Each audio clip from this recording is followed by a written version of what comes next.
Well, this is the expression that we're going to work with for the rate of change of the surface gravity as we go across generators. We have a Ricci term that will end up surviving and that will end up being proved to be zero under some conditions. And then there's that term over here that I claim will be identically zero, and that's what I want to check now. So I want to prove that this is really true. So I won't use this. So in order to put that to zero, we're going to play basically a similar game that we played before. So I erased some stuff on the boards, but one thing that we've already established is the fact that all the tangential derivatives, all the transverse derivatives of the gradient field are zero. So that's something that told us that that's the condition that comes from the from the statement that our congruence of null generators on the horizon have a zero expansion, zero shear, and zero rotation tensor.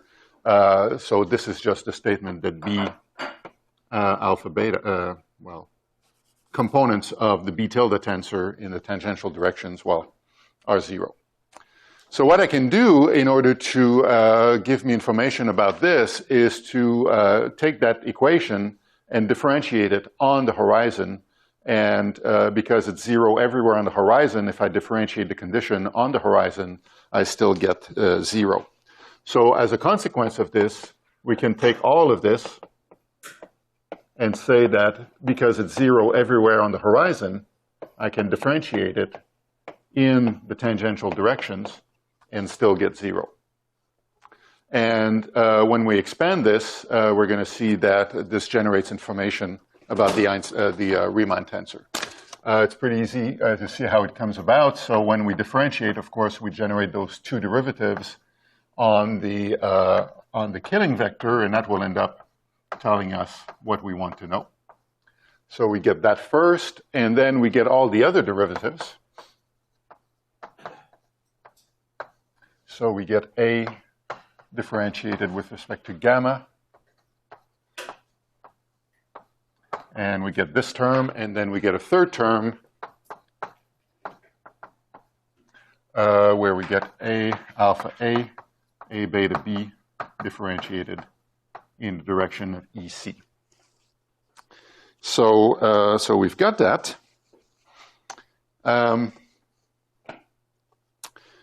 So this guy, of course, will become, so all of this is equal to zero. This guy will become the Riemann tensor. I'll write it like this. And that basically reproduces what I wanted to have. And the claim is that this is going to be zero because the rest of it is also going to be zero. Here, what I'm going to do is to join this with this, and that gives us something that we worked out before that gives us one of the C terms that we saw happening before. So this is CB, because I'm differentiating in the direction of EB, times C alpha, which multiplies this times that. And over here, what I'm going to do is to do something similar, except that what I'm going to need to do is to flip the ordering here of the two indices to again bring out the same C term.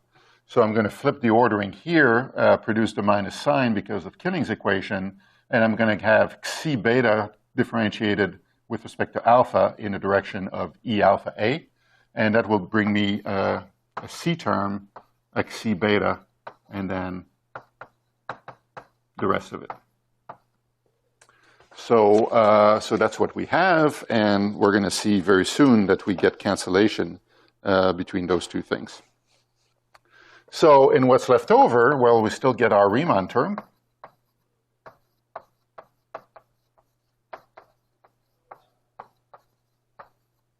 What's left over here? Well, we get the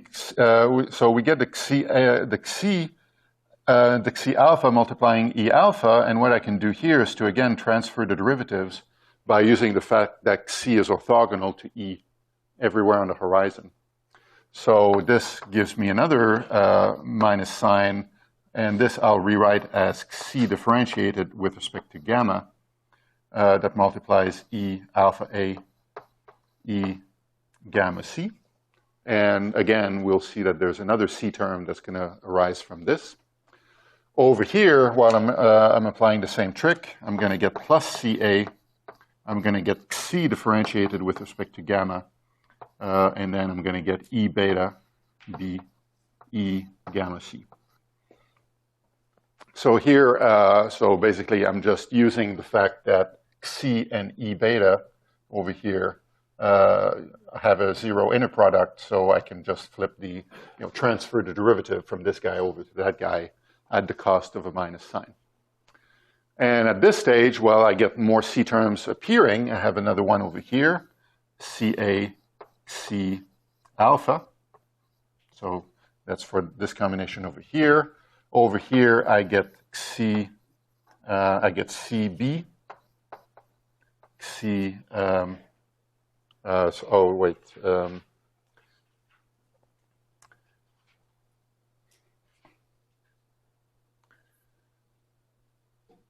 oh no, wait.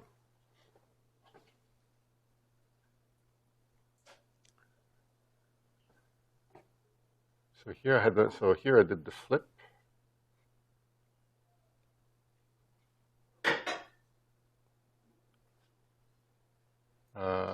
Here I did the flip again. I have the extra minus sign, but here I need another flip.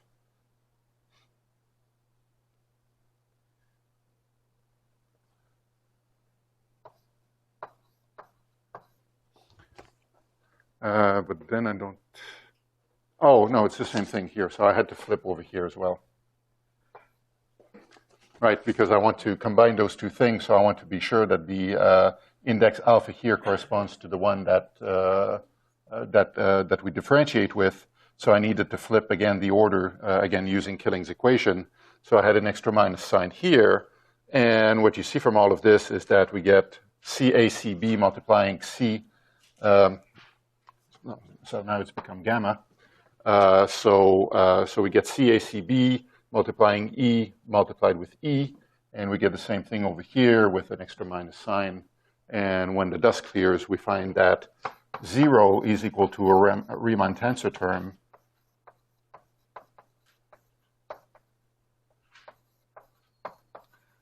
The rest goes away, and as claimed, the Riemann tensor term over here vanishes. And it vanishes as a consequence of this combination of things here being 0 everywhere on the horizon by virtue of the stationarity condition. Okay, so I went a little bit quickly here over the details, but if you just follow that and retrace the steps, if you didn't quite see everything that was happening, well, you just find that the extra terms just cancel out, and you only end up with the Riemann tensor term at the end. So any questions about what's happened here? Okay, so now we're at the stage where our derivative for the surface gravity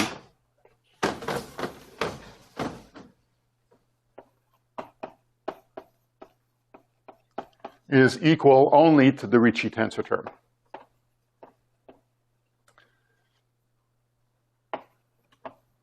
And it's this thing over here. So at this stage, we're almost done. What we need to do then is to convince ourselves that this has to vanish. It doesn't vanish as a matter of identity. We need to put in some additional conditions in order to ensure that this vanishes. And the trick will be to incorporate the dominant energy condition, as I said. So the first thing I'm going to do here is to invoke the Einstein field equations to re-express the Ricci tensor in terms of the energy momentum tensor. So at this point, we're enforcing the field equations. So the Ricci tensor can be related to the energy momentum tensor in the usual way. The trace term doesn't play a role here because those two vectors are orthogonal to each other. Yep? When we define the C's, we define it like with the n, like orthogonal vector in there too. So.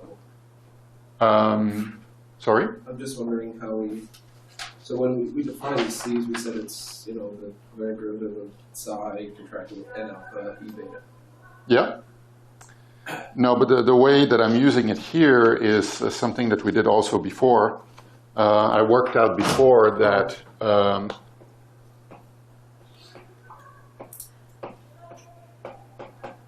that this is equal to Ca times C. So that's something that came out of our decomposition of the gradient field that we worked out this morning. So I did derive this a little bit earlier, so I used it before for the other part of the calculation, and here I've just been using this again. So in order to use this, of course, that's why I needed to flip ordering of the indices all over the place, because what I really want to do here is to combine those two things together.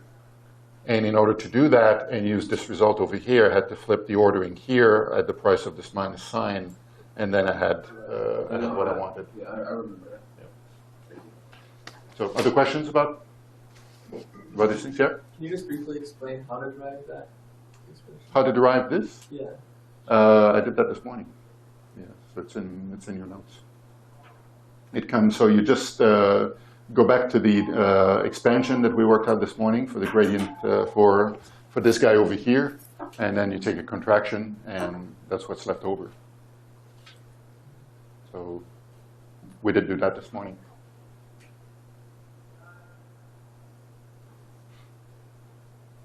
All right? So you can take my word for it and check it later. Okay, so we're down here. So as I said, so the trace term doesn't play a role because those two vectors are orthogonal. So the second term drops out. So what we end up with here is something now involving components of the energy momentum tensor. And this is one I want to show, using the dominant energy condition will end up being 0. So the way I like to write this is I like to write it in this form, where I'm going to call this combination here with a minus sign a vector. And I'm contracting this vector here with, so I don't know whether there's an A here. I'm looking at the transverse components of that vector, and the vector J is basically the current associated with the energy momentum tensor and the killing vector on the horizon. So that's the definition of J, and the partial derivative of kappa across generators is proportional to the transverse component of that vector. And the claim is that this will turn out to be 0. Well, the way to prove this is, I think, will be familiar to you. We're going to just do the same thing that we did before. I have a vector. I have a vectorial basis on the horizon. I'm going to decompose that vector into the vectorial basis, and we're going to import some properties and kill off some components and see what's left over. So the vector J can always be decomposed in the vectorial basis that we introduced.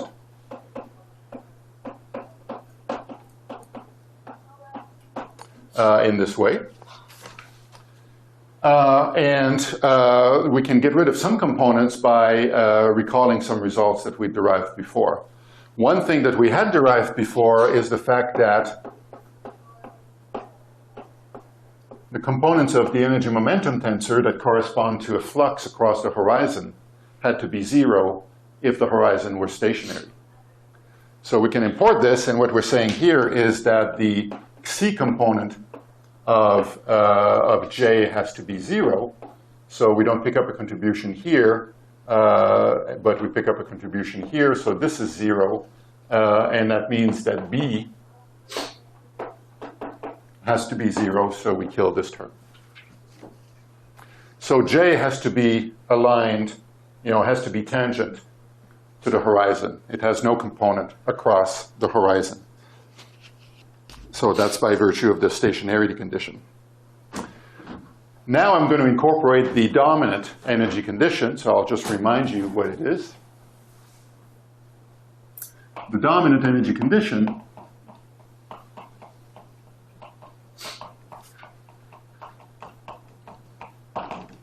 is the statement that the vector j, as defined in this way, has to be future-directed, and it can be either time-like or null. But it has to be time-like or null, and it has to be future-directed. So the motivation for this, the reason for this, is that when you look at these, this component of the energy momentum tensor, it really corresponds to the momentum density that would be, associated with your matter field. The matter field giving rise to the energy momentum tensor. If you look at those components would describe the momentum density, at least as viewed in a limiting case where the observer would be moving with the speed of light. So it's the limiting case of the momentum density as you take the limit where the observer moves with the speed of light, corresponds to the null generators on the horizon. So the statement of the dominant energy condition is that for any vector c that is time-like or null, this contraction of the energy momentum tensor has to be also time-like or null, and future-directed. So basically, all this says is that this is an energy momentum tensor where the flow of matter will proceed, toward the future, and that's a pretty important, pretty basic requirement for energy momentum tensors. Is there some? Sorry, I was just trying to remember why the t contracted with the two c's has to be 0. Okay, well, again, we did that this morning. Yes, sir. I guess no one was awake this morning, so it's, but it's something that we did talk about this morning as a consequence of Raychowdhury's equation for a stationary horizon. So I'm going to impose this. So we're going to impose the dominant energy condition.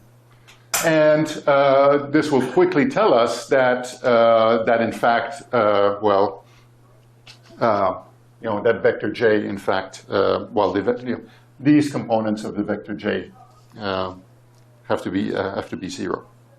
So the dominant energy condition tells us that the vector j is time-like, which means that its norm cannot be positive. So it can be a null vector, but it cannot be a space-like vector. So the norm has to be non-positive. Well, we know what J stands for, so we plug in the decomposition.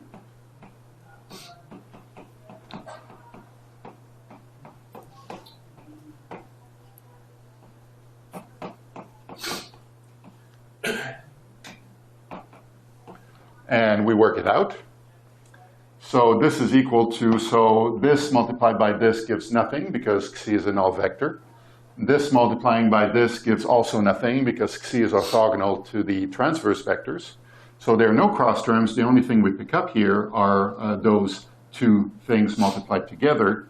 So we get sigma AB from the inner product of the two transverse vectors multiplying JA multiplying JB. And the statement is that this has to be non-positive, but this is a positive definite norm, so the result has to be greater than or equal to 0. So this by itself, so the requirement is that this be negative, but this by itself is guaranteed to be non-negative because we're dealing with a positive norm. We're dealing with a purely spatial vector. The only way to meet the requirement is for this to be equal to 0. That's the only way we can satisfy both requirements. And that, therefore, guarantees that JA is equal to 0.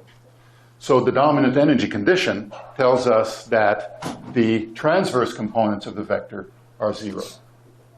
So we can get rid of this. So basically, the condition of stationarity kills off this component over here. The dominant energy condition kills off the spatial components of our current vector, and what's left over is the null component. So the only form of energy momentum tensor that you can tolerate on a stationary horizon if you impose the dominant energy condition is one where the current is actually null directed, so it just follows.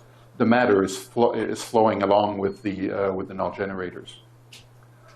But that tells us, again, that, that the right-hand side is 0, because when I was writing this out, I was picking out the transverse components. Now we've killed them, and that means, in the end, that under all those conditions, given the allowed form for the current vector, this vanishes. So J alpha dotted with EA has to be 0, and then that guarantees that the partial derivative of the surface gravity across generators vanishes. So now we have that.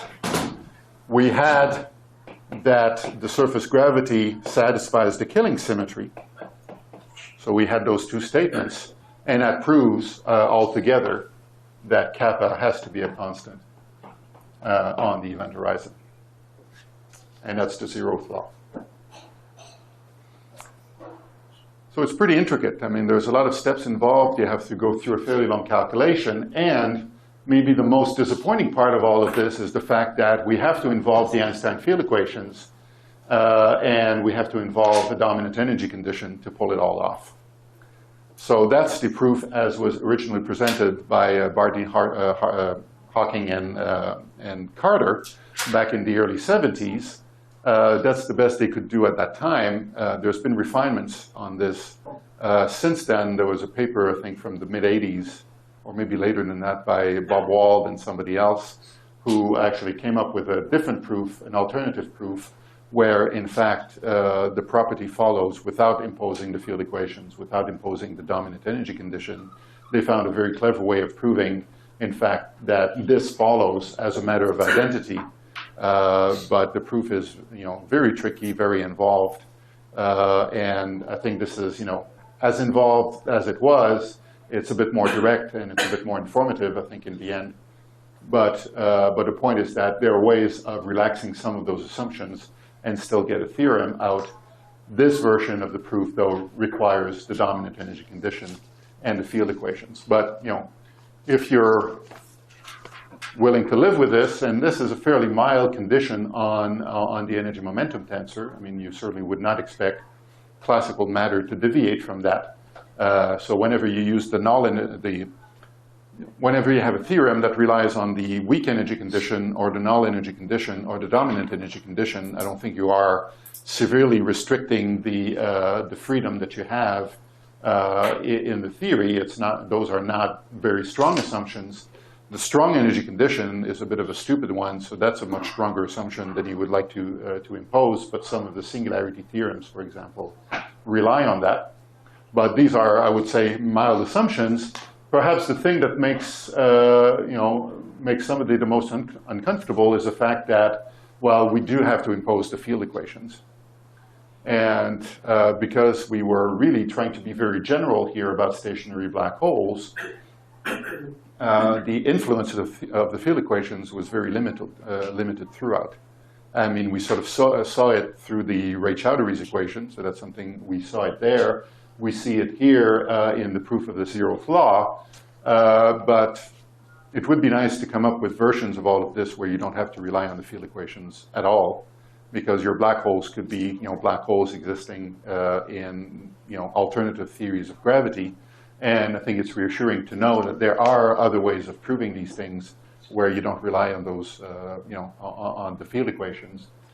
But, again, this version of the proof, the most straightforward one, I think, is one that does rely on the field equations and does rely on the dominant energy condition. Other than that, it doesn't rely on any particular details regarding the Kerr solution. If you do compute the surface gravity for the Kerr solution, you will find that even though the Kerr horizon is deformed, even though there's certainly a deformation, as we talked about this morning, of the horizon itself, the surface gravity is constant on it. So it doesn't seem to be aware of this deformation. It's a nice constant all across the horizon. All right, any questions about any of that?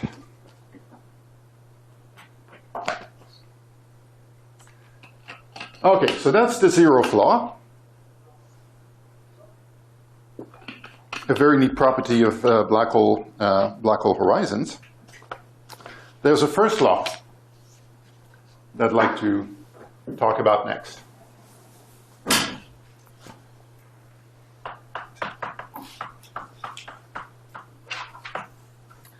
So the first law is formulated very much like the first law of thermodynamics. So the same language is used. So in thermodynamics, we consider quasi-static, sometimes reversible processes, and we look at what changes to the energy of the system and other characteristics of the system, like volume and other things like that, temperature and things like that. So the first law of black hole mechanics looks almost the same. So the wording is something like this. So under a quasi-static process,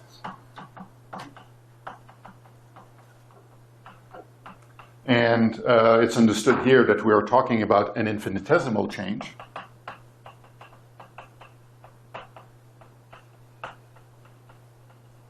That takes a black hole from one stationary state to another stationary state.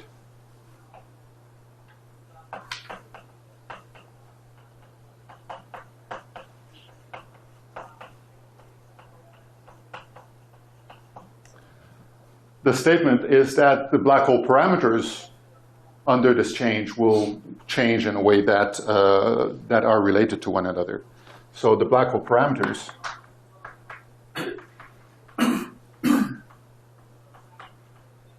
change according to the following equation. The change in the mass can be related to the change in area and a change in angular momentum.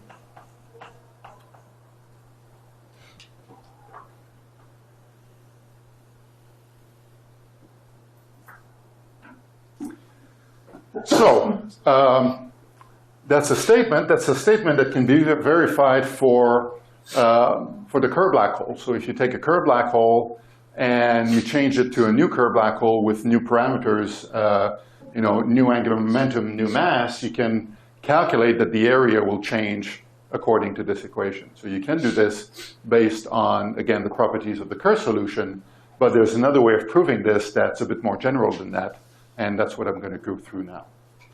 Now, this equation looks a lot like the types of equations you would get in thermodynamics. So in thermodynamics, you would consider, for example, changes. You have a gas and you expand it or you compress it. So there would be work terms, there would be heat terms in your first law. So on the left-hand side, you would write the change in the total energy of the system. And then on the right-hand side, there would be typically a heat term and a work term. The work term would correspond to PdV if you expand or shrink the volume of your gas. The heat term would correspond to the increase in entropy. That would correspond to a change in a transfer of heat. This term over here is the appropriate work term. So here we don't expand or shrink the black hole. Well, we do, but it's reflected here and here. But by changing its angular momentum, it would be like taking a gas and making it rotate. We can also do work on a gas by changing its rotation rate. And that term over here would be the typical work term you would get in the first law of thermodynamics if you were to look at rotating systems as opposed to expanding or shrinking systems. So this is clearly a work term in the statement of the first law. And this, well, the notion is that this is interpreted as a heat term because of the fact that, well, kappa in this packaging of the laws of mechanics would be interpreted as a temperature.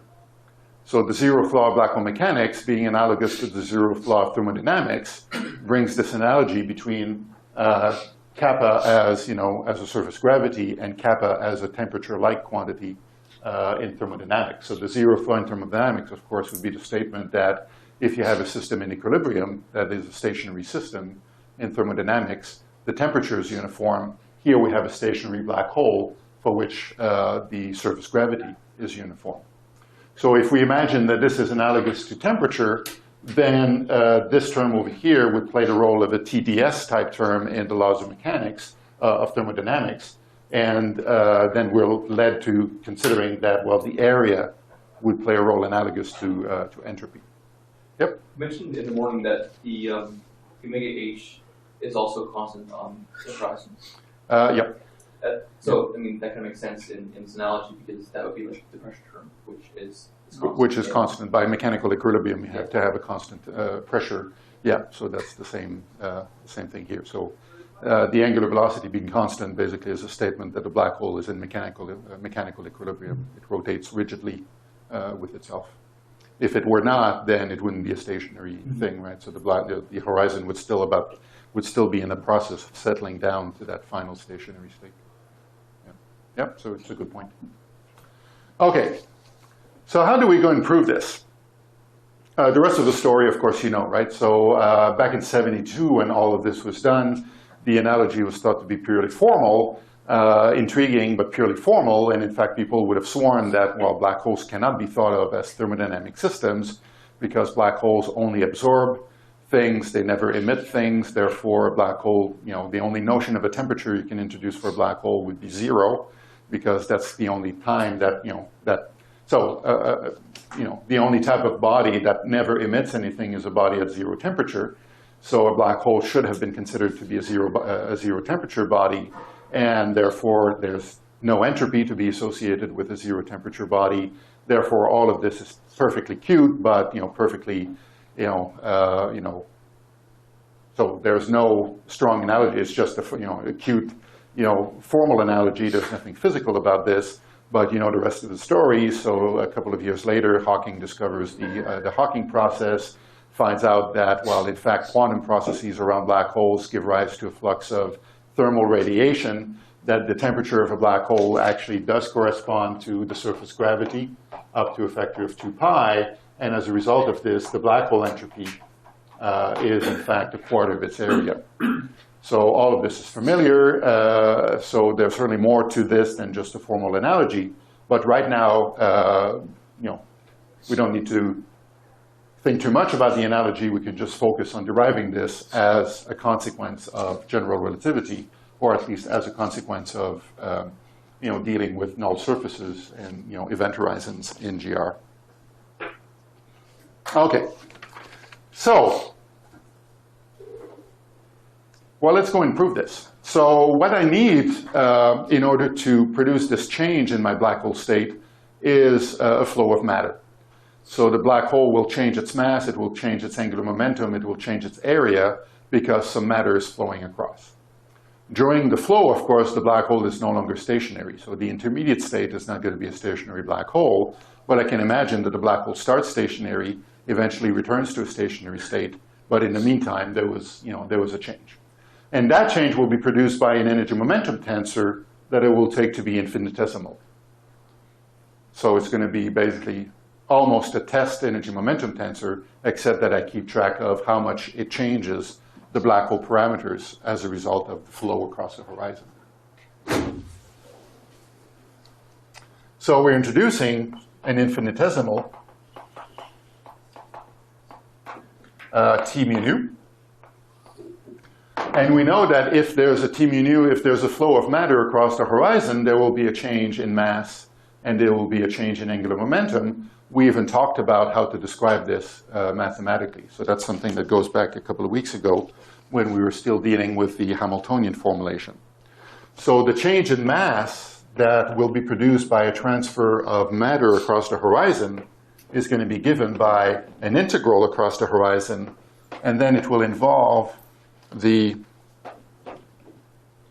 current associated with the time-like killing vector, not the full killing vector on the horizon. So that's something that we worked out before. So this, we we noted was a conserved current when you have a time-like killing vector, and the integral of that current over a hypersurface corresponds to the transfer of mass across that surface. So if I have a flow of energy momentum across the horizon, the way to keep track of the mass change is to evaluate this integral. So that's one member on the left-hand side of the equation there. We have a similar expression for the rate of change of the angular momentum of the vector. Again, that corresponds to a transfer of matter.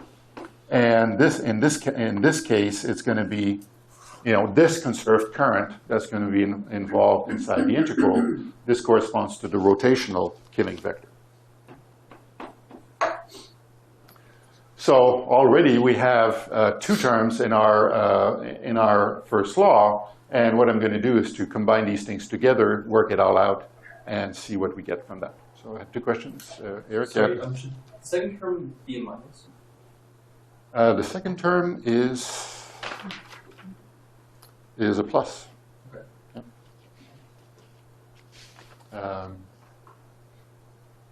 Yep, it is. Yep. You had a question? Do you still have these two killing vectors when you have matter, flow of matter? Yeah, so that's the key about the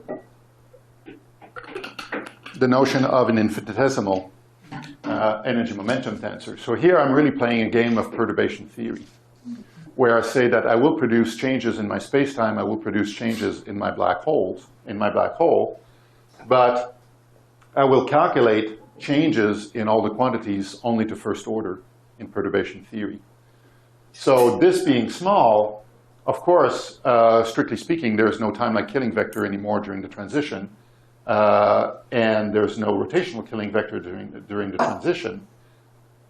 But working to first order, here I'm allowed to use background zeroth order quantities. So in the background space-time, I still have access to those zeroth order killing quantities.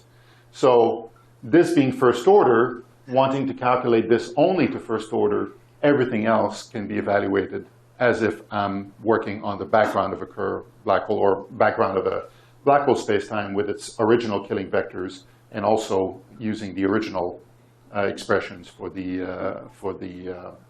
measure, for the integration measure.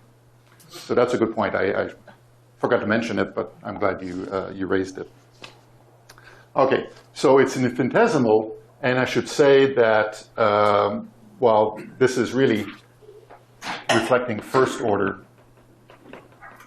changes.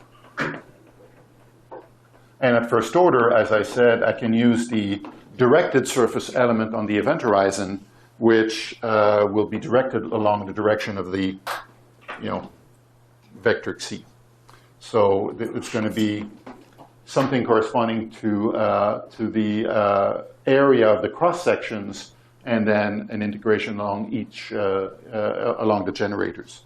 So ds stands for the cross sectional area on the event horizon.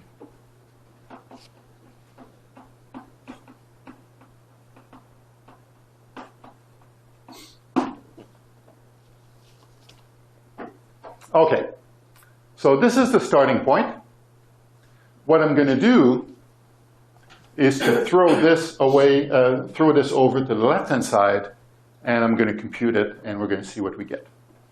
So dm minus omega h delta j is going to be equal to an integral over the full event horizon.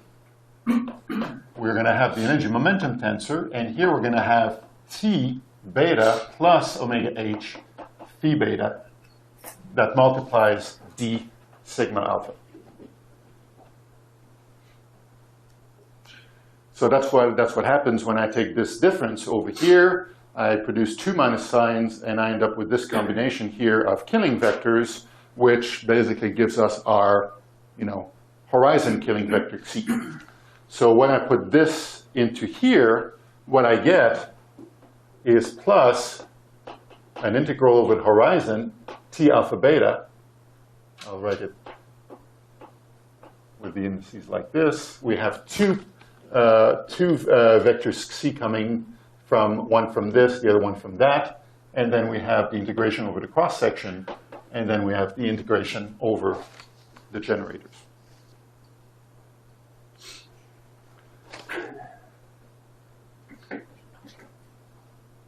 If my black hole was remaining stationary during the change, this would be 0, and we wouldn't be talking about the first law, right? So this being non-zero comes from the fact that this component of the energy momentum tensor is not going to be 0 during a transition, during a transformation. All right. So where do we go from here? Well, we invoke the Ray-Chardouri's equation.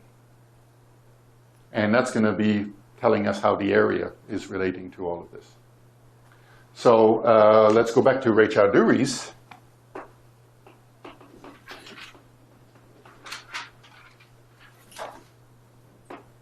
I forget how to spell it. Ray-Chardouri. Ray-Chardouri tells us that the rate of change of the expansion is going to be equal to kappa times the expansion minus half theta squared minus the square of the shear minus 8 pi T alpha beta C alpha C beta. So I'm going to solve for this and plug it back inside the integral.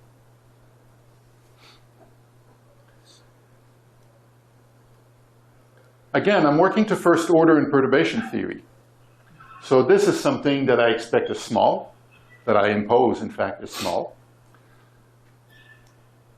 To zeroth order in perturbation theory, this is 0, theta is 0, and the shear is 0.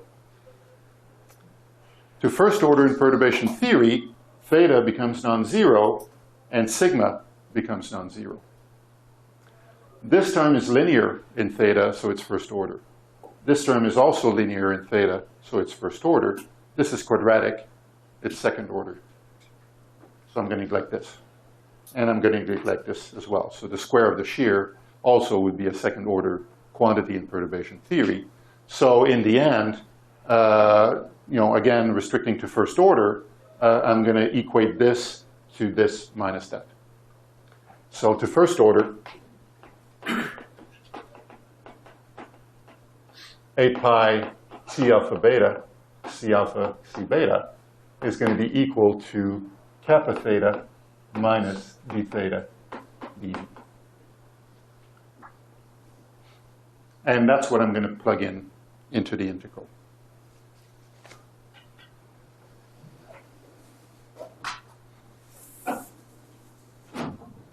And the rest of it will be very straightforward.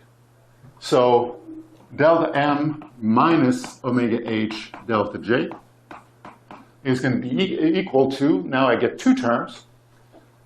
Kappa, we know, is constant on the horizon, so it's a constant. I can throw it out of the integral.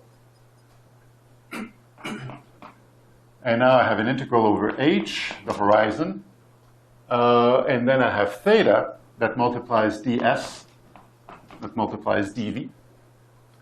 And then I have a minus sign, I forgot an 8 pi. Then I have a minus sign, and I have a 1 over 8 pi. I have an integral of dv, d theta dv times ds dv.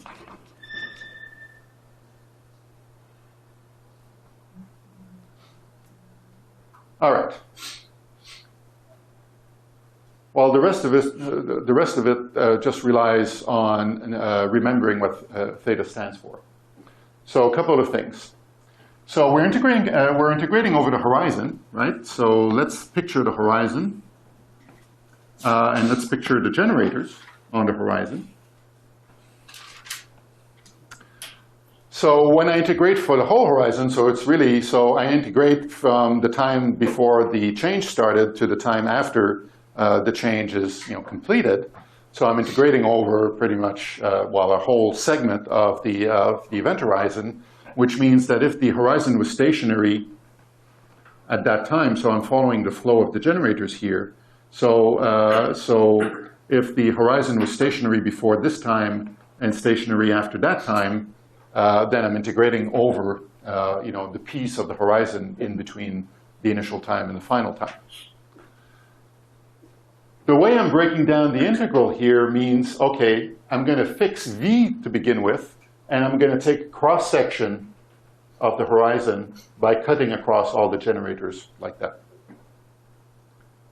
And I'm going to integrate over this cross-section, and then I'm going to increment in v and integrate along v. So that's the procedure to integrate over h. So let's see if I can draw this in an alternative form. Yeah, I don't know how to draw it. Well, I can draw it as a space-time diagram. So if I have a horizon that, say, is growing like this, then as I move along v, I'm moving upward along the tube here. So that's moving along the generators.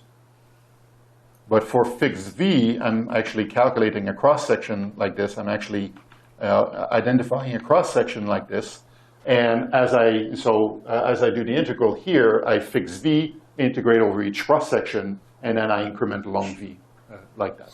So that's really the type of integration we're looking at doing. So that's one thing. Each cross-section, it's useful to introduce a notation where the cross-section is going to be denoted by curly E, and the whole horizon is going to be denoted by H. So H is foliated by a bunch of cross-sections like this. So this is a cross-section.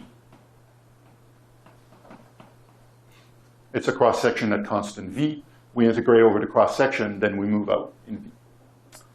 Okay, so that's one thing, just to specify a little bit more what we mean here. The other thing that I need to recall is, well, what did we mean by the expansion to begin with? So we go back to what we were doing in section 2, and as we follow the flow of the congruence here, the flow of the generators, well, we remember that the expansion actually describes the rate of change of the cross-sectional area. So theta is really 1 over ds dv ds. Because this is, if you take a little bundle of generators, this is going to be the cross-sectional area. That's the rate of change, and that's the fractional rate of change of the cross-sectional area.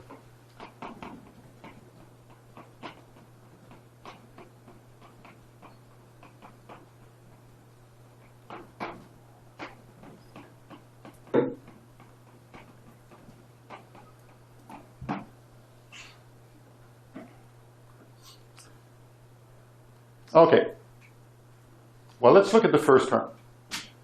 When we look at the first term, well, we're really looking at an integral going from v initial to v final, and then we're looking at an integral over the cross-sectional, the cross-sections.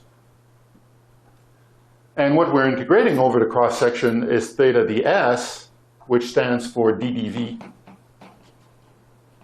ds. Well, the ddv inside the integral can be pulled out of the integral.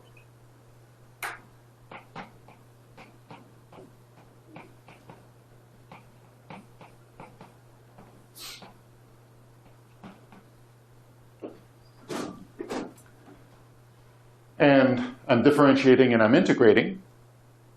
Those two operations just undo each other. And what I end up with here is this integral at v2 and at v1. But that integral obviously is the area of the black hole. Right? The cross-sectional area, the integral of the cross-sectional area element is going to be the area of the black hole at that time. So this is going to be the area of the black hole at v2 minus the area of the black hole at v1. And that's what I mean, of course, by the change in area in my black hole. So the first term gives us what we needed for the right-hand side of the first law. So we have the kappa, we have the 8 pi, we have the change in area. And all of this follows very straightforwardly if you just remember the meaning of the symbols and you just do this very simple sequence of steps. So this is the integral of the, so I should have been more precise here. This is the integral on each cross-section of the surface element, so that by definition will be the cross-sectional area evaluated at V2 and V1, the upper, the lower and upper bound to the integral, and that corresponds to the change in area. The second term will turn out to be 0, so we're going to see that right away. So let's just do the calculation of the second term. The second term, let's deal with it. So we have the horizon integral of d theta dv times ds dv, which means that, okay, we integrate between v1 and v2. And then we integrate over each cross-section in between. And what we're integrating here is d theta dv ds. The ddv I can again pull out of the integral.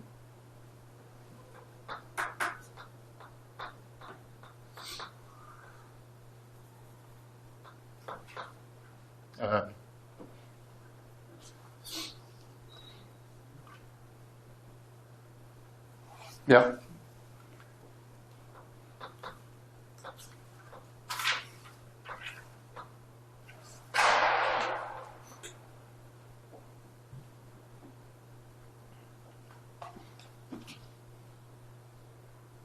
Yeah, and again, I'm differentiating and integrating, which means that what ends up happening is that I take this guy and I evaluate it at V2 and V1.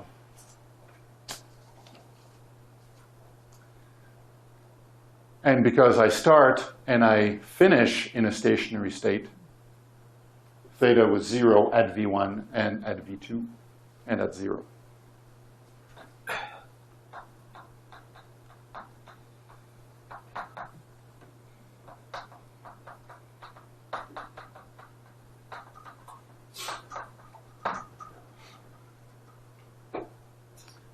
And all said then, we have our first law.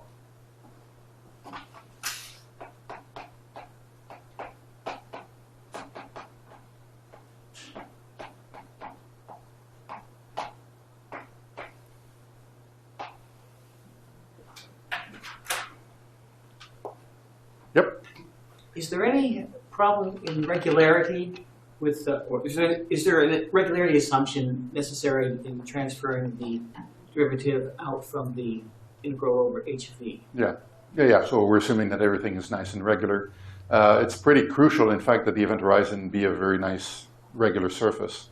And that's something we'll talk about in a second. So certainly there is a regularity assumption. The event horizon, if it's going to be an event horizon, has to be a smooth submanifold of the full spacetime manifold. We don't care about singularities inside, but the horizon itself has to be a nice regular surface. Yeah, so certainly, those operations, those things that physicists do and mathematicians hate us for doing, like swapping operations and things like that, require all of this fine print that I'm not putting in, but yeah, it has to be there. Yep. I'm a little bit confused about these differential arguments. Are we saying that theta is precisely d by dv? No, so we're not canceling. So yeah, I'm being a little bit glib here. So the notion, so the meaning of this equation is this. So you take a small bundle of generators and you calculate the area. I should really call it, delta S, not ds. So you calculate the cross-sectional area of that bundle at one time, and you calculate it again at some other time. And the congruence will either expand or contract as it does. In this case, it will expand. So you calculate the change, and you divide by the increment in the parameter. in the congruence parameter, and then you divide by the cross-sectional bundle.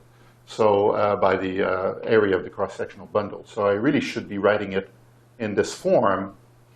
And then what I'm saying on top of that is that now, okay, I was considering a small bundle. Now I'm going to take a limit where the bundle goes to 0. Those sort of small things will become infinitesimals. And I'm not canceling these things because I'm talking about the rate of change as carried along by the congruence. I'm really talking about the rate of change of this infinitesimal thing as I move along the congruence.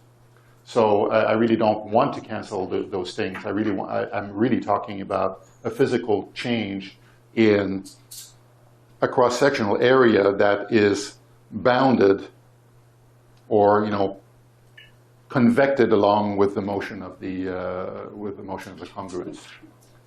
So yeah, it's a little bit, conceptually it's a little bit tricky because of this, again, I'm being very physicsy about doing this, but the point is that, so when you think of basically doing this idealization of the small bundle into an infinitesimal bundle, then all of this follows. But the key point is really to think of the way of evaluating the integral as something that really follows. So the whole setup here really follows the motion of the congruence. And we're integrating along the congruence and then across the congruence. So we're really going along the cross sections and using the expansion as a measure of how the cross section changes as we move along the congruence. So it's a fairly subtle thing, but if you're separation of congruent lines, right? That's sort of... yeah, so the area increases because, well, the average distance between two members of the congruence will increase. Yeah. So, and as that happens, the area of the cross-section increases along with it. So sort of thing that when you're used to doing fluid dynamics, it becomes second nature, because in fluid dynamics, we're always thinking of Lagrangian derivatives that really follow the motion of fluid elements. And that's the sort of thing that happens here. So we are following, the light rays. So we're really thinking of the light rays as fluid lines, and we're sort of following the motion and setting up the coordinate system and setting up the integration procedure based on that. Other questions about this? So if I can reword it maybe and see if I'm catching it right. The area can be thought of as a function of the parameter v, and then what we're integrating along is a variable, it's a function of the area. And so that's why you do it this way. Say that again? That's okay. So yeah, so the cross-sectional area will depend on v. Mm-hmm. So as we increment v at each v that we consider when we break down the integral into discrete steps and so on, the way that Riemann tells us we should do it. So for each v that we consider in that sum, we take a cross section, we integrate over the cross section, and that's why I was doing it this way. So first, first I state the v integral, so that's the chopping of the integral along v segments, and then we have a cross-sectional integration for each v. And that measures the rate of change of the cross-sectional area as I do it, v by v by v.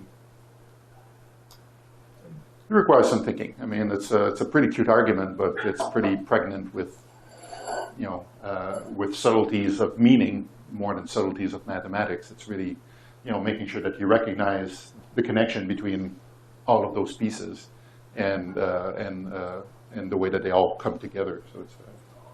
The first step of taking the derivative outside of the integral, it feels really scary because your bounds depend on v as well. Your bounds. Well, this one depends. This one, you mean this one? In fact, it doesn't, because it's a closed integral. So the cross section is a closed surface. So the bounds of integration are independent of v. But isn't the area? Well, okay. This might be just subtle.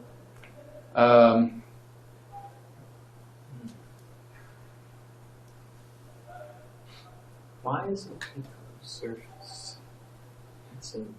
So you're worried that there might be some extra V dependence in here that I'm not that I'm glossing over.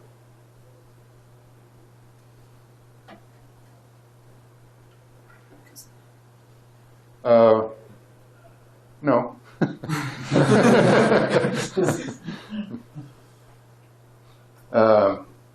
No, I agree that it's not completely obvious. You really have to think about this, and I think the best way to think about this is to really try to think of it as following the flow of the congruence and trying to think more carefully about what the operations really mean in terms of how you cut the congruence across each cross-section.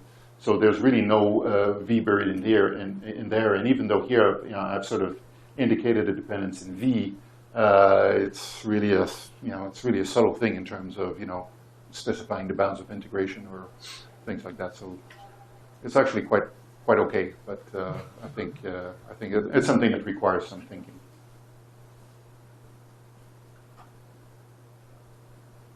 Anything else? Not for me. Yeah. Okay, so that's the first law. There are other ways of formulating and proving the first law. This is the version that's known in the literature as a physical process version of the first law, where we are really looking at what's going on in terms of a physical process. Other versions of the first law would be to look at the space of solutions, and you look at basically perturbing one solution and compare. So you would look at one particular solution and you would perturb the parameters of that solution, and you work out how all the various terms here are relating. So all you would consider a perturbed solution, and you would look at how the perturbed quantities relate to one another, and you would discover a relationship of this form. So formally, it's a different way of proceeding, which is more formal. So you would look at Hamiltonian definitions. You would look at things like that. So way back when, Bob Wald gave a rather rigorous formulation of all of this based on Hamiltonian methods. So you can approach it like this. You can approach it from all sorts of directions. Another way of doing this, probably the most straightforward way, would be to look at, well, let's look at two Kerr solutions. So you have one Kerr solution for the initial state, another Kerr solution for the final state. Let's look at all the relationships between the parameters, and I present a version of that in the book. But in any case, what we have here, in all of those formulations, is always the same statement for the first law that relates the change in the total energy of the system through its mass with the area and with the change. So this should have been a delta. And it's a very pretty thing. And then, of course, we were talking before about the analogy between this and the first law of thermodynamics, and it's pretty compelling. It's even more compelling when we build in the second law, and that's what I want to talk about now.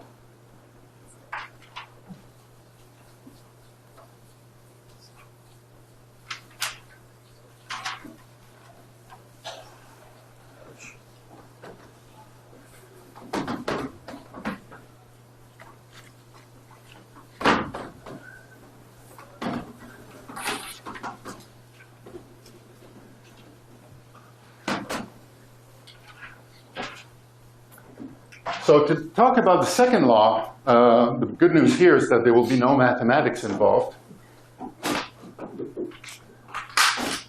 But we'll have to talk about caustics and entry points into the horizon, and the possibility, or rather I should say the non-possibility, of having exit points from the horizon.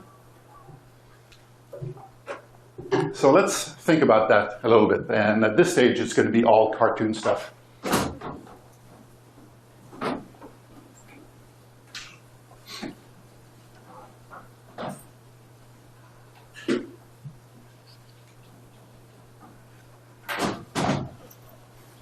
So I started the discussion of black holes with my favorite ways of representing what a black hole does. We have gravitational collapse, and I was looking at those light rays that are emitted from the center, some of them going to infinity, earlier on when the collapse is still early and when gravity is still weak. We have light rays that are emitted late and end up going out of the star but then recollapsing immediately. And then we have this limiting case here of the event horizon where the light ray is emitted at just the right time so that by the time it has cleared the matter, it stays stationary forever. So so here I drew only on one side of this. I can draw the other side of this. And of course, all of this is imagined to be rotated like that. Those light rays didn't have to be emitted from the center. I could imagine the entire past history of that light ray. And this light ray, for example, would have a past where, well, we track it from where it was emitted way back when, early over there, and then it was moving in toward the black hole, passing through the center at just the right time, so that by the time it was emerging through the other side of the collapsing star, it was held stationary by the gravitational field.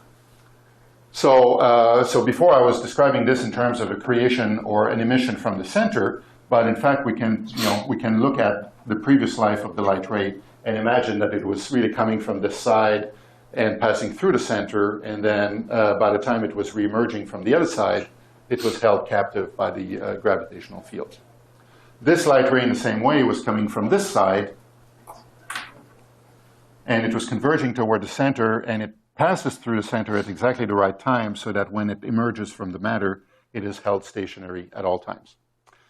So the point is that the event horizon was created right here.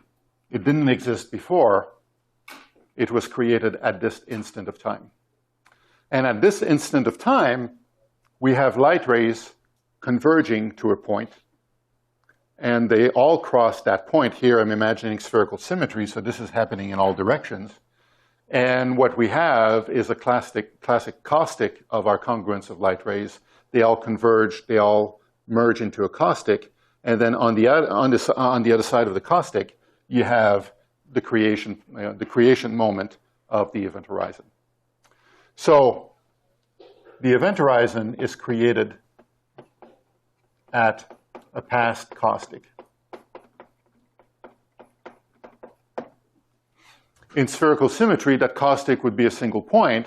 If we introduce, deviations from spherical symmetry, it's going to be some, two-dimensional surface, and the light rays going through that surface, going through that sort of ring, will all be captured by the event horizon. So now we'll have a creation moment that corresponds not to a single point, but some extended surface. It doesn't have to be a ring, it can be a surface. So the point is that horizons have a past, and we can have entry points into the horizon at caustics. So caustics are entry points into the event horizon.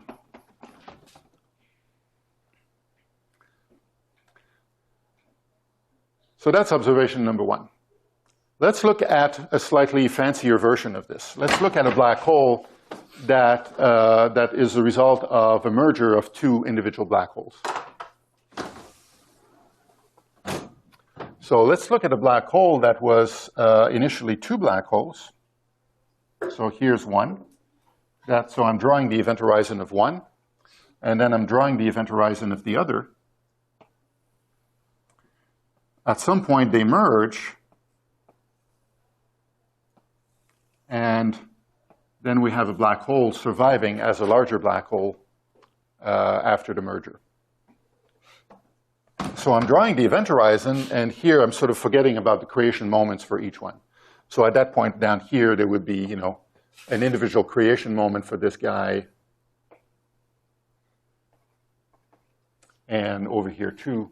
But we've talked about this, and it's not terribly important here. So we would have past caustics over here, along the lines of those ones over here. But now we have more caustics being produced by the merger. What happens here at the crotch is very interesting. So what happens as the merger occurs is that, well, here we had all those light rays, those generators of the event horizon, that pretty much keep on a happy existence as the merger occurs. They're just absorbed in a very smooth way by the combined event horizon, or by the, the merged event horizon. So we have a bunch of generators on the event horizon that basically follow the null hypersurface through the merger without being disturbed.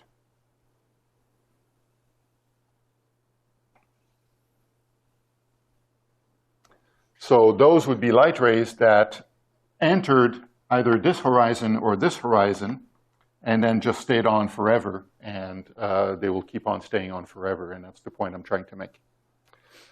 At the crotch, we have the possibility for new generators to enter the horizon. What can happen at this point is something along the lines of what was happening here, back here, or up here. What you can have is a light ray that was not initially on the horizon. For example, it can come from behind,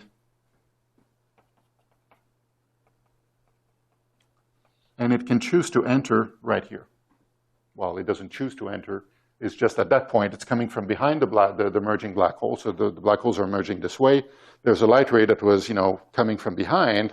And at merger time, gravity has become so strong that that light ray has become absorbed by the black hole, and it will now participate into the event horizon.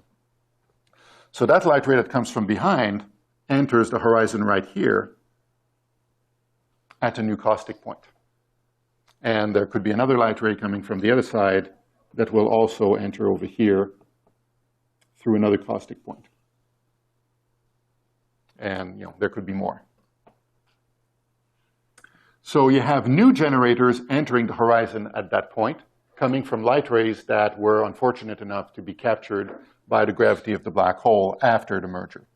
So here there's a distinction to be made between, basically the original generators that were there at all times, and the new ones that are basically coming along, coming to life, or coming into the existence of the event horizon at a new caustic that's created by the merger. So here we have another caustic that's produced by the merger that corresponds to new entry points for new generators.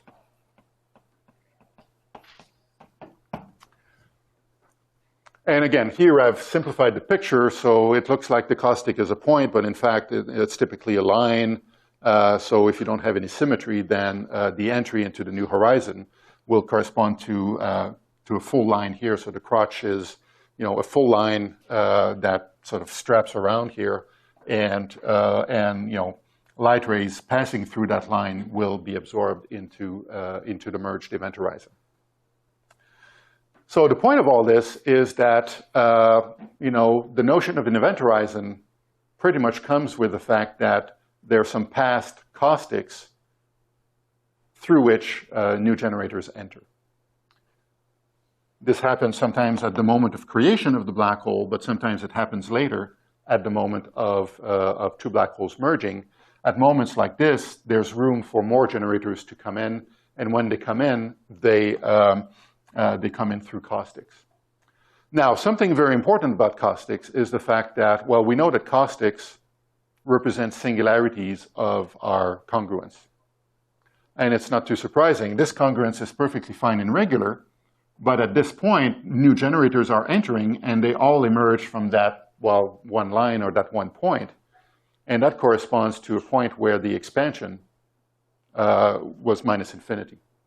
So at a point of caustic entry, the expansion, because it all proceeds from something that has zero cross-sectional area, it could be a point or it could be a line, it has zero area. Because of that, at the caustic, theta started out with minus infinity, and then of course, minus or plus? It's expanding. It's expanding from a point, therefore it's expanding infinitely fast away from that point. And then those congruences, those new generators join in. And they will join then smoothly with the other generators, and at that point, after this, we have a perfectly fine congruence again, perfectly non-singular congruence. So we know that caustic points like this, or caustic lines, represent a singularity of the congruence. They also correspond to a singularity of the event horizon itself. So we were just talking about the need for the event horizon to be a nice regular surface. This doesn't apply here. Here we have a conical type singularity in the event horizon, and here we have another type of conical singularity. I'm not sure if it's technically called the conical singularity, but here we have a submanifold of a null submanifold of the space-time that's not regular. There's a form of singular behavior here. So entry points into an event horizon at caustics is also a singularity of the null hypersurface, or the null submanifold.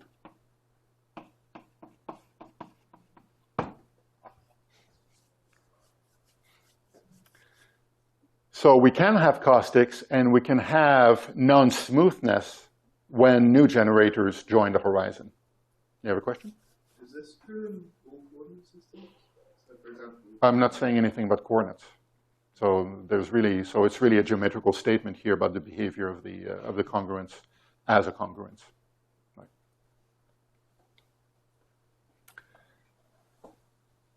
The question is, for the second law, what's really critical, the question is, can we have future caustics? Can we have exit points to the horizon?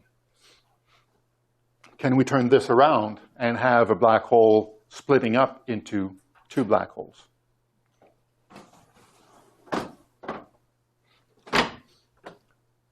Can we have future caustics? Can we have exit points? So entry points correspond to caustics. Exit points would also have to correspond to caustics. So if we had a horizon, so let me draw again a slice, a sort of a slice of the horizon. So let me draw some generators, and let me assume that there would be the formation of a caustic here in the future evolution of my null generators. If we had that, it would be the end of the event horizon. And that's key. A caustic is a singularity in the congruence. It's also a singularity in the null hypersurface. We cannot guarantee that the null surface will remain smooth if we have caustics popping up all over the place. If we have a caustic like this, we could not guarantee that the continuation of all the geodesics would be confined to the same hypersurface. We could not, in fact, guarantee a continuation of that surface beyond the caustic. What would happen typically is that through a caustic like this, we would have at least one of those light rays making an escape to infinity. And if we allowed that, that would be the end of the event horizon, because what do we have? We have a light ray that was supposed to be captured by the black hole. We have a surface that was supposed to be a causal boundary beyond which we would not be able to see anything about the inside of the black hole. But that light ray, let's say this one over here, has made an escape and is telling us something about the interior. Well, not directly. So this light ray is telling us about the event horizon itself, but there could be another light ray just beneath the event horizon, just below the event horizon, that would crop up in here and make also an escape. So if we want the black hole horizon to be a causal boundary forever, and that's a basic requirement, because if we didn't have that, we wouldn't have a black hole, we wouldn't have an event horizon. The very notion, the very definition of an event horizon is that we have this causal boundary that will keep on living forever. Otherwise, we would not have a causal boundary, and we would not have a meaningful notion of a black hole. If we want all of this, if we want black holes to begin with, if we want to have event horizons to begin with, we have to declare that future caustics will not occur and that exit points are forbidden. If we allow for caustics, we allow for future exit points, and then we cannot guarantee the integrity of the event horizon as a causal boundary. So exit points, we have to say no, because these would violate the integrity of the event horizon as a causal boundary.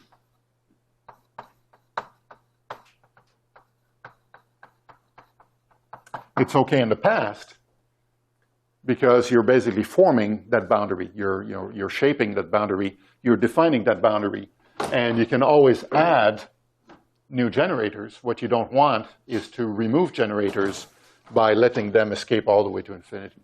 And if you have future caustics, you will not be able to guarantee that this doesn't happen.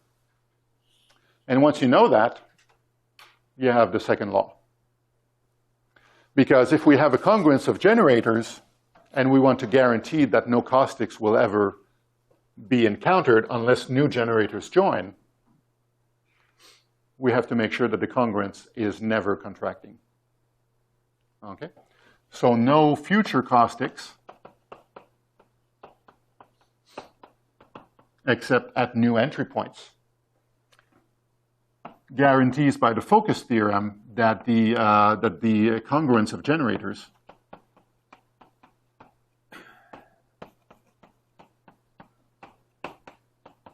cannot be contracting anywhere on the event horizon.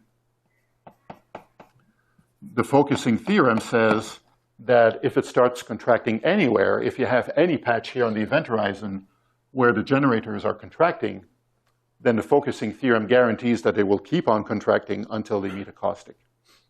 That cannot happen. Therefore, it cannot be contracting anywhere.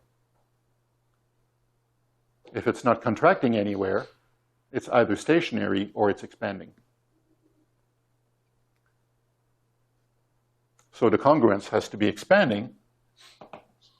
And if it's expanding or non-contracting, if it's non-contracting, let's say it like this, the horizon area cannot be decreasing, because if the congruence is expanding, the area will expanding along with it. So in the stationary case, the area stays the same. In the expanding case, the area would increase. In the contracting case, obviously, the area would decrease. We rule this out. And we have the statement that the area can only increase. And in fact, it's increasing for two reasons. It's increasing because the congruence has to be increasing, or at least non-contracting. But it's also increasing because at points like these, you allow new generators to come in, and they need space. So they'll basically force the horizon to move out a bit to create more room for the new members of the congruence. For those two reasons, you have that the area can never decrease. And the area can never decrease because the congruence can never contract. If it were to contract, it would create a caustic. And that would mean the end of the event horizon as we know it. And that's the proof of the second law. So there's more fine print to it. If you look at Hawking's original article, there's a lot more going on to put in all the fine print and prove all the all the lemmas and all the propositions that need to go into this. But the essential ideas are just these, and the essential ideas can be summarized in cartoons. And it relies on the focusing theorem. So the focusing theorem that we talked about many weeks ago is something that directly goes into that. So, yep. If your space-time was static, so that you have time reversal invariance, Yep. then you say that you can have past caustics but no future ones. But if you reverse your time, don't past caustics become future caustics? Yeah, that's a very good question. So, all of this here gives us an arrow of time, right? So general relativity itself and all the laws of physics pretty much that we know are time reversal invariant. When we deal with black holes, we give it up. Black holes are not time reversal invariant things because they're designed to have future causal boundaries. So a black hole is defined to be the region from which you cannot emit light rays that go to infinity. Those light rays are going in a future direction. if you were to define the time reversal of this, you would be defining a white hole. So if you apply this to white holes, you turn it around, right? So black holes can never split up because that would represent a future caustic. White holes will split up. So basically, that's a question that often occurs, and people are sometimes confused about this. So any statements that you make about black holes, any properties of black holes, don't have to be time reversal invariant, because the very definition of a black hole breaks time reversal invariance. We are making statements about the future causal boundary of the space-time. So that's the resolution of that sort of apparent paradox. Yep. In the last few years, there's been a lot of progress in simulating black holes and black hole dynamics. Yep. Have people, I've just thought of this question now, thought of like white hole dynamics and simulating those? Not to my knowledge, because the beauty of black holes is that you can start with regular objects, let them collapse into black holes, and then you can study that numerically. And that can be done very well. The problem with white holes is that they really start with a singularity. And that doesn't mean that it would be impossible to model them, or to simulate them, but I think it's just a little bit harder than for black holes. And I think also, well, the physical motivation for this is pretty limited. So no one has given it much thought. But yeah, that doesn't mean that it wouldn't be interesting to simulate, how how white holes, split up and various things like that. I mean, wouldn't it just be you run a black hole simulation and then turn time around? Almost, except for the fact that when you talk about black holes, you're really talking about, a lot of it would just be turning it around. But in order to actually think of the analog of the event horizon for white holes, I think you would have to think a little bit harder about what this all means. So I'm not aware of any serious work on that, but it might actually be interesting to see what the differences would be. I just want to ask for your indulgence. I would just want to say something for maybe 5 more minutes, just to really wrap this up completely. Again, at the level of cartoons. I want to consider a really dynamical situation and look at the behavior of the event horizon, because there's something a little bit funny about it.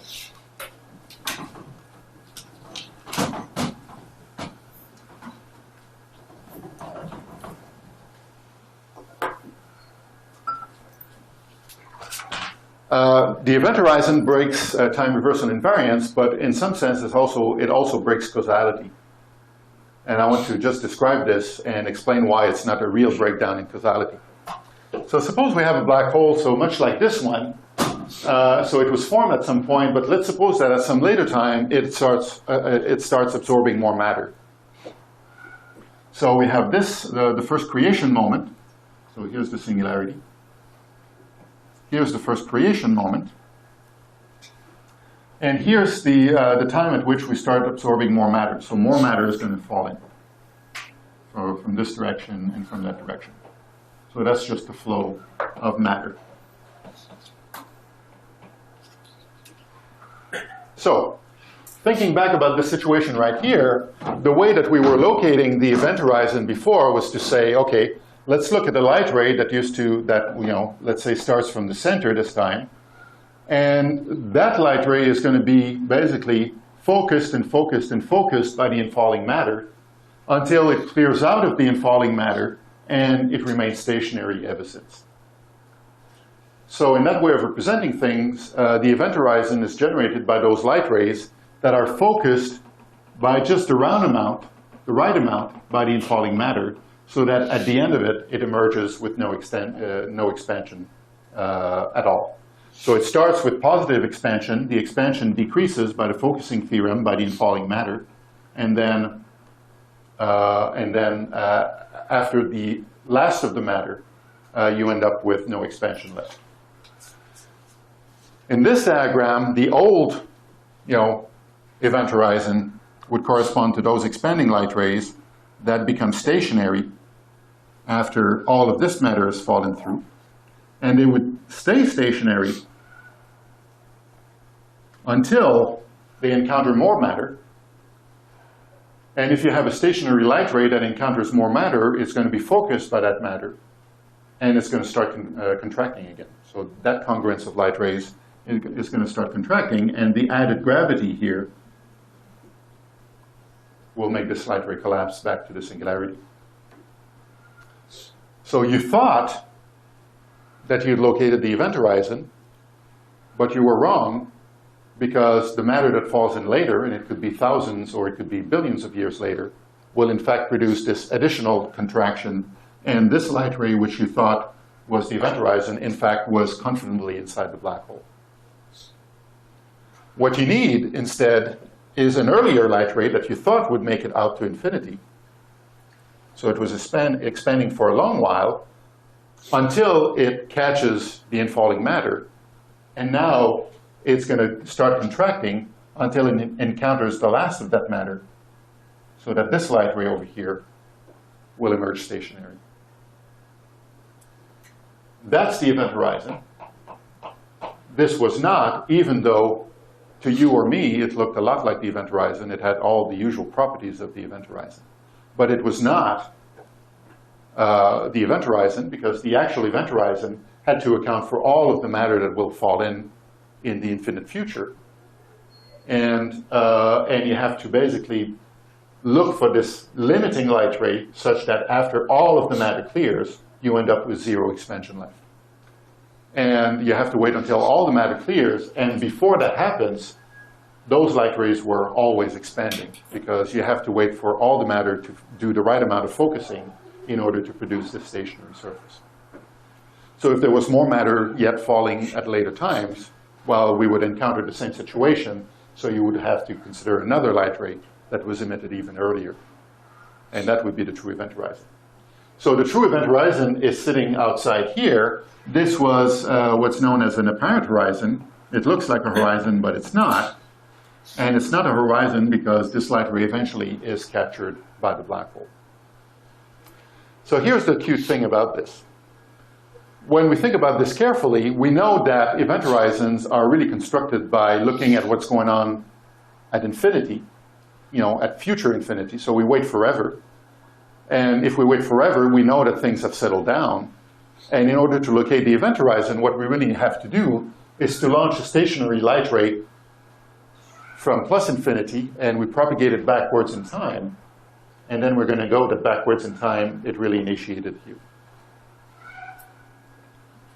So event horizons are really begging to be traced as a backwards process where you specify the final conditions, and then you figure out what it had to do before that. So in that sense, a horizon is something that satisfies a bunch of differential equations where you specify the final conditions instead of specifying the initial conditions. And in that sense, they have this non-causal behavior. You really have to know what's going to happen for an infinite time before you can really be sure that you're dealing with the event horizon. So in that sense, they have this acausal behavior, but of course, it's not really a causal behavior. All the while, we're talking about a light ray that was doing whatever it needs to do, right? It expands, and then it encounters matter, it gets focused, and eventually it ends up being focused to the extent of remaining stationary. So each light ray along the sequence over here, the one down here that was expanding forever, the one that here was expanding for a while but was recollapsing, all of those light rays individually behave in a completely causal manner. They just do their thing.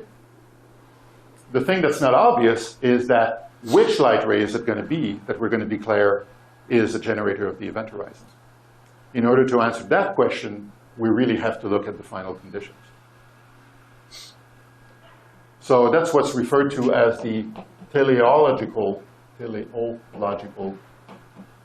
property of the event horizon. And teleological refers to final causes. And you can't escape those final causes if you want to really talk about the event horizon. A misleading way of presenting all of this, and sometimes it's irresistible to present it like this, is to say that the event horizon is going to be this light ray that is emitted at just the right time so that by the time all the matter clears, it stays stationary. Well, I said that. It's not misleading. It's exactly what happens. The misleading way of representing this is to say that the light ray starts expanding in anticipation. So one way of saying this that could be misleading, and something you hear sometimes, is to say that this light ray was emitted at the right time, and it was expanding in anticipation of encountering all of this matter, so that by the time it has encountered the matter, it becomes stationary. So it's in anticipation that turns out to be a little bit misleading because, well, the light ray doesn't anticipate anything. The light ray just does its own thing. It just so happens that this light ray gets crowned generator of the event horizon after everything is said and done. It didn't know that ahead of time, right? No one knew that ahead of time. But after everything clears, after the dust is settled, we know which one was the right one, and we crown him, event horizon. And but there's no anticipation of anything. But I just wanted to point this out because it's often something you'll hear, and sometimes people will get confused or will object and say that, well, it's not really what's going on. But sometimes it's irresistible to say it like this. The event horizon does what it has to do in anticipation of all the matter that will ever fall forever and ever toward the black hole. All right. Well, I think I've said all that I know about black holes.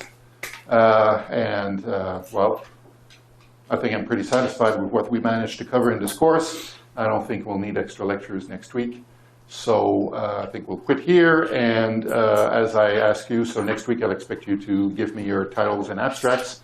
I'll distribute the program for the symposium in the week that follows. And then you'll do the presenting and I'll do the learning. And it's going to be a lot of fun for me. So any questions before we quit? So if there's no end to shoving matter into the black hole, there's no event horizon? Yeah, and that would mean that you have to shove in, an infinite amount of mass, and that opens up other issues.